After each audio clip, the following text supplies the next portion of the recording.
In March of 1933, 1 out of every 4 American workers had no job. 25% unemployment. Let that number settle for a moment, because it is not just a statistic from a history book. It was the morning your great-grandmother poured coffee grounds back into the pot for a second brewing. It was the afternoon your grandfather stood in a bread line that stretched 4 blocks around a New York City corner. It was the evening a family of 6 gathered around a kitchen table in Pittsburgh and divided a single loaf of day-old rye among them, with a thin smear of drippings where butter used to be. The average American household income had collapsed from roughly $2,300 in 1929 to about $1,500 by 1933, a drop of nearly 40% in 4 years. Banks were shuttered. The Dust Bowl was scouring the topsoil off Oklahoma and Kansas and carrying it east in black blizzards that turned noon into midnight. And yet, out of that hunger and that grit, came a kitchen wisdom so clever, so resourceful, so quietly defiant that we are still borrowing from it nearly a century later. Tonight, we are going to walk through 30 of those tricks. 30 ways the generation that survived the Great Depression stretched every dollar, every drop of milk, every crust of bread, every strip of fatback, until it sang for its supper. Some of these tricks will make you laugh. Some will make you reach for a pencil. A few might make your throat tighten, because you will remember the hands that taught them to you. We are going to group them into 5 clusters, the way any sensible Depression cook would have organized her shelves. Pantry stretching first, where a cup of flour had to do the work of 3. Then meat extenders, where a 1/4 pound of ground beef fed a family of 5. Garden and foraging, where dandelions became dinner. Sweets and baking, where crackers pretended to be apples. And finally, leftover mastery, where nothing, absolutely nothing, ever went into the garbage pail. Pour yourself something warm, settle in, and let us honor these hands. We begin in the pantry, because that was the heart of Depression survival. The first trick our grandmothers mastered was the art of watered milk, what they called blue milk or extended milk, where a quart of whole milk was mixed with a quart of water and a spoonful of evaporated milk to restore a hint of richness. A quart of fresh milk in 1933 cost about 10 cents, roughly $2.30 in today's money, and stretching it into 2 quarts meant breakfast cereal for the children on Tuesday instead of just Monday. The taste was thinner, of course, chalky almost, with that faint metallic ping of evaporated tin, but poured over oatmeal with a sprinkle of cinnamon and a whisper of brown sugar. No child complained twice. The second trick was bean flour, and here is where the real ingenuity shines. Housewives would dry navy beans or pintos on a sheet pan in a slow oven, then grind them in a hand-cranked coffee mill until they became a pale, nutty powder. That bean flour, mixed half and half with wheat flour, stretched a 5-pound sack of gold metal from roughly 25 cents, or $5.75 today, into the equivalent of 10 pounds of baking ability. The biscuits came out denser, earthier, with a faint sweetness, almost like chestnut, but they rose, they browned, and they fed. The third trick, and this one is beautiful in its simplicity, was stale bread resurrection. Any loaf past its second day was not thrown away, not even considered. It was sliced, dampened with a flick of water from wet fingertips, wrapped in a clean flour sack towel, and set in a warm oven for 8 minutes. Out came bread that tasted freshly baked again, crust crisp, crumb tender.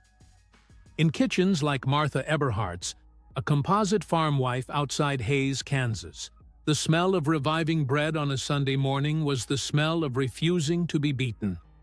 Martha, in our telling, had 3 children and a husband, whose wheat crop had blown away east in 1935, and that little steam trick, borrowed from a neighbor lady of German extraction, was how she kept Sunday dinner feeling like Sunday. The fourth trick was potato water bread, and any old sourdough baker will tell you it makes the finest loaf. You boiled potatoes for supper, you saved the starchy, cloudy water, and the next morning you used it in place of the water in your bread dough. The starches fed the yeast, the loaf rose higher, stayed moist longer, and had a soft, pale crumb that sliced without crumbling.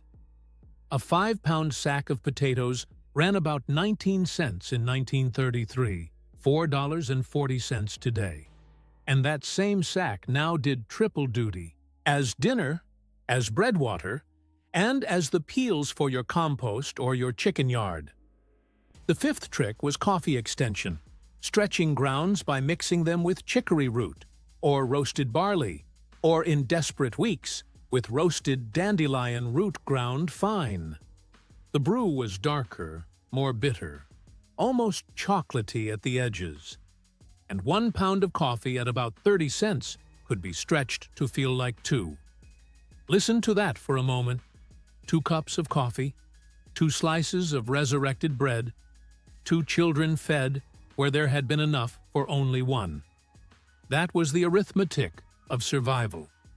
And it was not grim, not always. You have to understand that. There was pride in it. A woman who could stretch a pound of coffee into 2 weeks of mornings was a woman respected on her block. Resourcefulness was currency. Grit was jewelry. The sixth trick was the reuse of cooking fats. Every drop of bacon grease, every puddle of chicken schmaltz, every skim of beef tallow off the top of a cooling pot of stew went into a tin can kept in the icebox or beside the stove. That fat was the foundation of the next meal. Eggs fried in bacon grease, onions sweated in schmaltz, flour roux built on tallow for a brown gravy that cost essentially nothing. A can of lard at the A&P cost about 11 cents, a beat pound, around $2.50 today, and a family that properly saved its drippings could go weeks without buying more. The seventh trick was the reuse of flour sack textiles. Flour came in cotton bags printed with florals and ginghams precisely because the mills knew women would sew them into dresses and curtains and aprons. Nothing was packaging. Everything was material. Now, come close for the eighth trick, because this one still works today. Salt-rising bread. When yeast was too expensive, or when the family's last cake of yeast had gone stale in the humid July heat, women made their own leavening from cornmeal, milk, a pinch of salt, and heat. They would set the slurry overnight in a warm spot, often atop the water heater, or wrapped in a wool blanket beside the banked kitchen stove. And by morning, it would be bubbling with wild bacterial fermentation.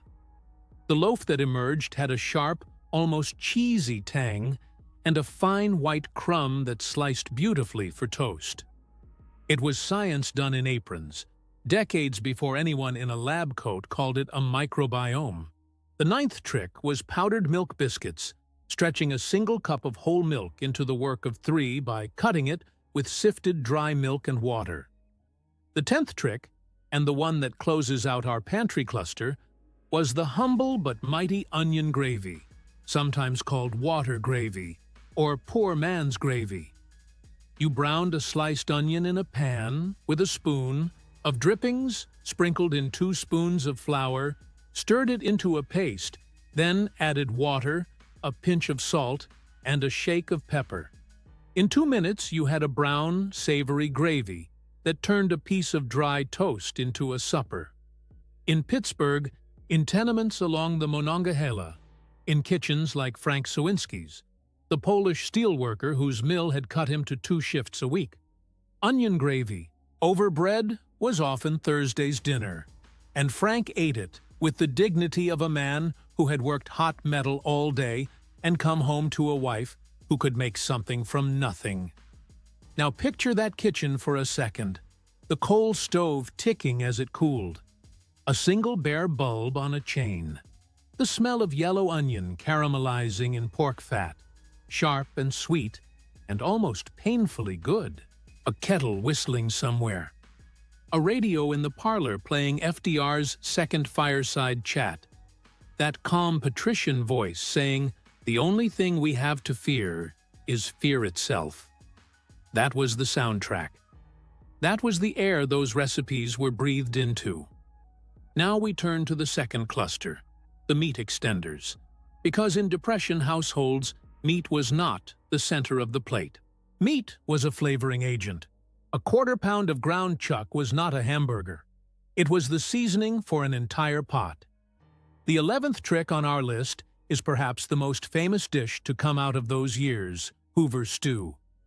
Named bitterly and ironically, after the president whose name was also stuck on the shanty towns called Hoovervilles, Hoover stew was hot dogs sliced into coins, canned tomatoes, elbow macaroni, and whatever canned vegetables were in the cupboard, usually corn or lima beans. A pound of hot dogs in 1933 ran about 14 cents, roughly $3.20 today, and 1 pound fed 6 people when stretched with macaroni and tomato. The stew was pink-orange and humble, but warm, filling, and salty enough to feel like a meal. The 12th trick was poor man's meal, and this one has entered the permanent American recipe library under a dozen regional names. You took 1 onion, diced, and browned it in drippings. You added 4 sliced potatoes and let them crisp on the bottom. Then you sliced 2 hot dogs into the pan, or a single strip of bacon cut into lardons, and let everything brown together until the potatoes were golden, and the hot dogs were curled at the edges like little smiling mouths. That was supper.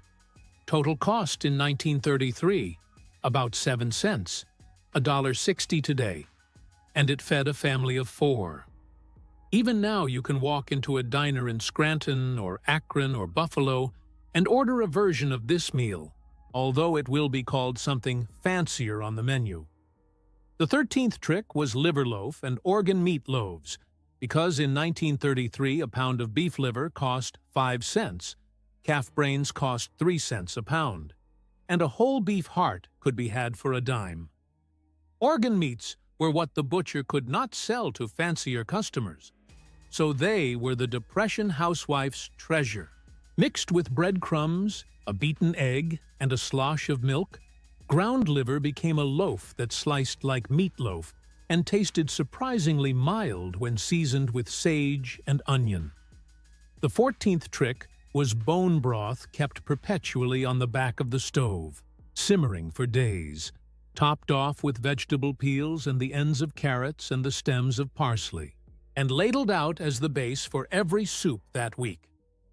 The 15th was Mulligan stew, that wanderer's one-pot cousin to Hoover stew, where any protein, any vegetable, any broth were tumbled together and cooked slow until the distinctions dissolved.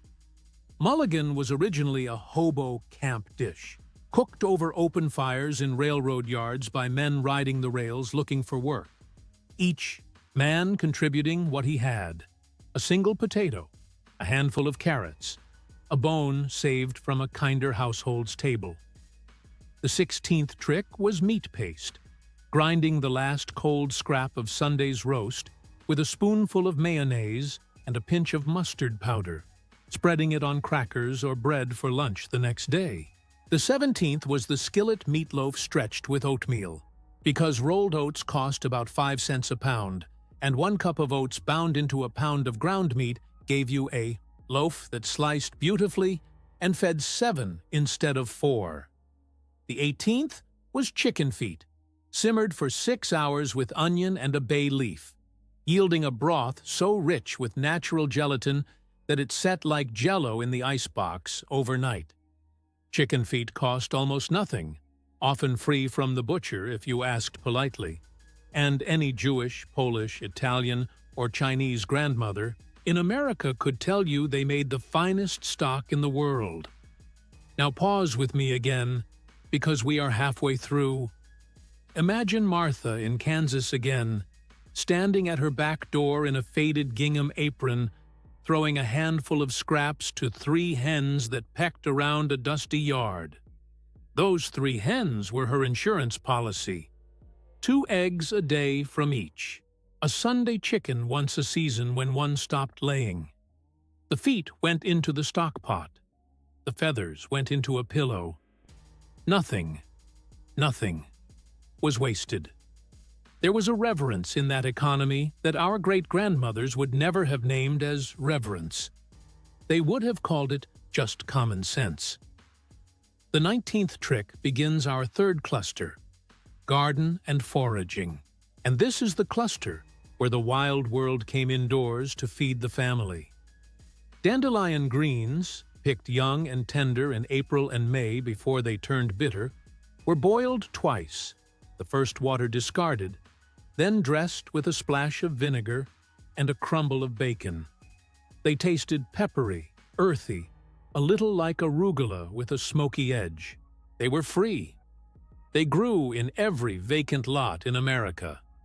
The 20th trick was wild lamb's quarter, sometimes called pigweed, a leafy green that grew along fence rows and tasted like the finest spinach you ever put in your mouth, tender and mineral and slightly sweet. The 21st was cattail roots, pulled from marshes and roasted, like potatoes, with a texture somewhere between chestnut and parsnip. The 22nd trick, and this one saved countless families in the apple-starved winters of the Dust Bowl, was the Victory-era revival of the backyard garden, which had started in World War I and come roaring back in 1932.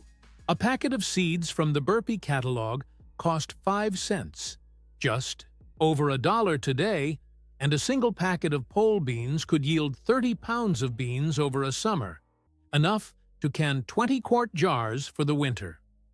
The 23rd was foraged elderberries, picked from roadside bushes in late August, simmered down into a dark purple syrup that was spooned into hot water as a cold remedy, and drizzled over pancakes as a treat. The 24th was mushroom foraging, where every farm family kept a battered copy of some county extension pamphlet on edible fungi, and morels, chanterelles, and oyster mushrooms flavored stews that otherwise would have tasted of only potatoes and salt. Close your eyes for a second. Smell a May morning in 1935. Wet grass. The dampness of a creek bed. A woman's hand closing around a fistful of dandelion greens, the milky sap staining her fingertips, pale green. Birdsong. The far-off whistle of a freight train carrying men looking for work to the next town over. That was foraging. That was dinner starting at dawn in a field with no money-changing hands anywhere.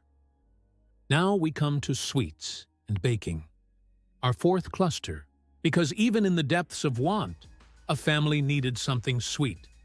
A cake for a birthday, a pie for a Sunday, a cookie for a child who had been brave at the dentist. The 25th trick, and possibly the most famously ingenious recipe of the entire Depression, is mock apple pie. When fresh apples were out of season or simply too expensive, women made a pie filling from Ritz crackers, sugar, water, lemon juice, and cinnamon, baked it in a double crust, and served it to unsuspecting dinner guests who swore it was the best apple pie they had ever tasted. The trick was in the lemon and the cinnamon, which gave the crackers the tart perfume of apples, and in the sugar syrup, which softened them into something almost translucent. A box of Ritz cost 19 cents in the mid-1930s, roughly $4 today, and that single box could make a pie that fed 8 people. The 26th trick was wacky cake, also called crazy cake or depression cake, made without eggs, without milk, without butter. The recipe mixed flour, sugar, cocoa, salt, baking soda, vinegar, water, and vegetable oil directly in the baking pan. No bowl required, no eggs to find, no milk to spare. The cake came out moist, tender, chocolatey, and cost pennies to make. Many families still bake it every February for a grandchild's birthday, and call it by its old name. The 27th was water pie, a filling made from water, flour, sugar, vanilla, and a dot of butter poured into a crust, and baked until it set into a translucent caramel custard. The 28th was vinegar pie, which sounds horrible and tastes like a lemon chess pie so good it will make a grown man weep, the vinegar standing in for unavailable lemons. And here, in this sweets cluster, I want you to picture one more vignette. In kitchens like Ellen Washburn's, a composite factory town mother, in Lowell, Massachusetts, whose husband had lost his textile job in 1932 and had not found steady work since, the smell of wacky cake baking on a Saturday afternoon was the smell of love pushing back against lack. Ellen had learned the recipe from a Polish neighbor. She made it without complaint, without apology, without lamenting the absence of eggs.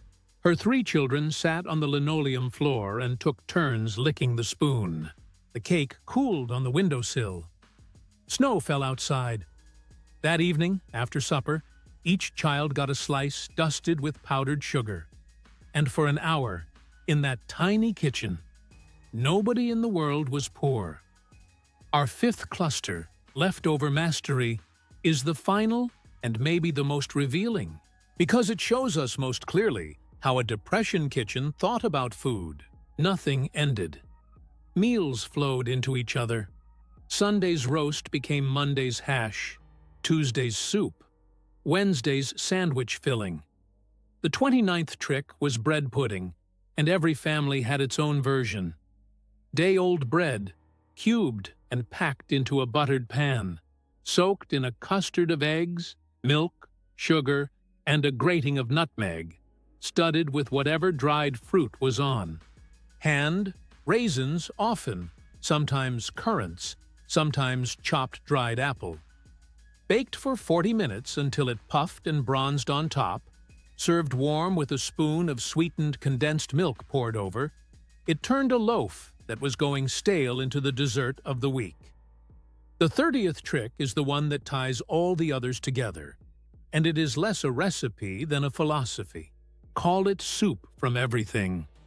The Depression housewife kept a pot on the back of the stove, often called the perpetual pot, and into it went every vegetable trimming, every meat scrap, every leftover bowl of beans, every drop of tomato juice from an opened can.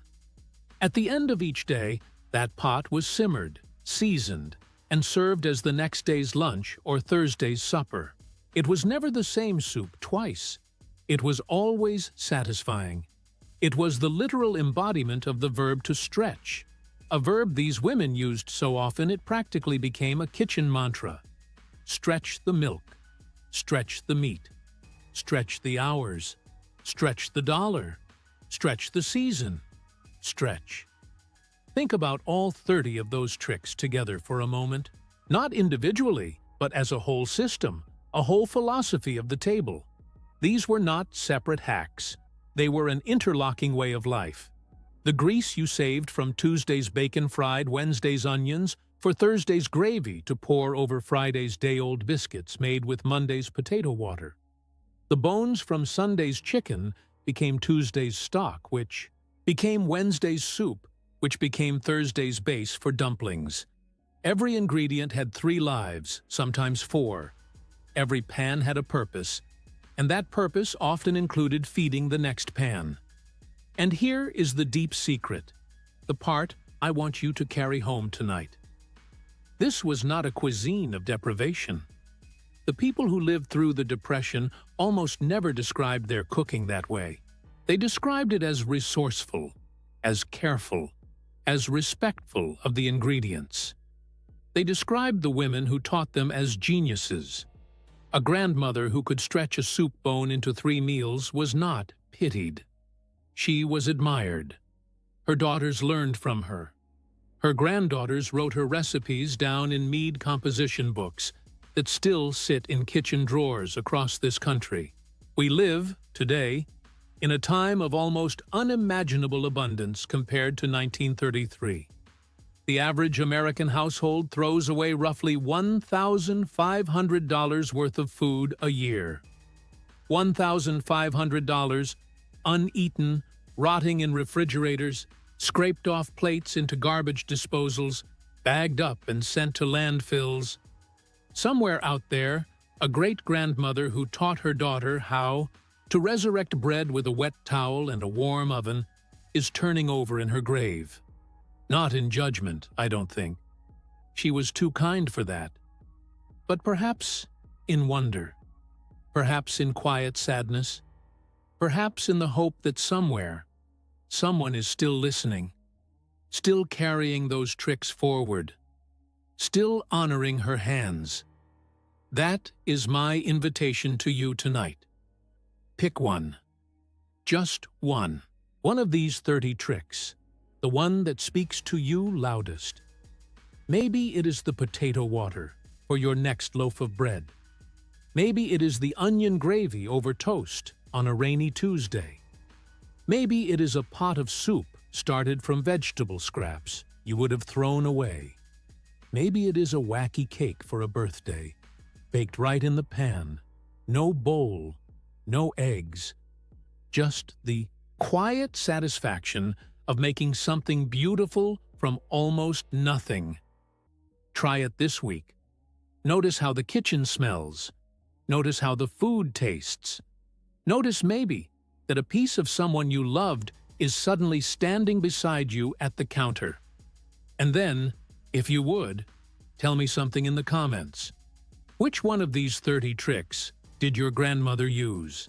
Was it mock apple pie on a Christmas table in Indiana? Was it dandelion greens in April in Pennsylvania? Was it bone broth perpetually simmering on a back burner in Louisiana? Was it bread pudding every Sunday in Vermont? Was it a flour sack apron, a tin of saved bacon fat, a cake of yeast in the icebox, a jar of elderberry syrup, a pot of mulligan stew, a slice of liver loaf that tasted, somehow, better than steak? Tell me her name. Tell me what she made. Tell me what she taught you. Because the only way these tricks survive, the only way this inheritance lives another generation, is if we speak them out loud to each other, the way Martha spoke them to her daughter, the way Ellen spoke them to her children on a snowy Lowell afternoon, the way Frank's wife spoke them over a pot of onion gravy, while the mill whistles blew on the Monongahela. They did not just feed their families, they fed the future. They fed us. And every time we stretch a pot of soup, resurrect a loaf of bread, or bake a cake without eggs, we are, in our small and quiet way, feeding them back. Thank you for spending this time with me tonight. Light a candle for a grandmother you loved. Save your bacon grease. And the next time you are tempted to throw away a crust of bread, pause, just for a second, and remember the hands that would have known exactly what to do with it.